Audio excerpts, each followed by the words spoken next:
Pedro Rodrigues. Obrigado, presidente. Em primeiro lugar, eu quero dar os parabéns pelo pedido de informação. Eu acho válido, que eu também tenho algumas dúvidas. A gente fica anos querendo saber, né? E eu acho que nada contra. Eu acho que tudo a favor de ter, sim, informação, como eu também tenho dúvidas sobre alguns assuntos. Eu tenho procurado buscar no líder do governo e até mesmo na secretariado, mas aquilo que a gente não consegue, eu acho que sim, tem que pedir.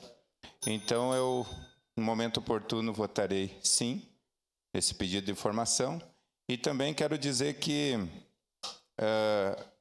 jamais ia querer jogar essa, como é que eu vou dizer, essa obrigação de não acontecer as coisas aqui por cima do prefeito ou até mesmo do governador, porque não se sabe o que acontece por trás. Como é uma obra muito grande, é uma construção muito grande, então a gente não sabe de onde vêm os empecilhos.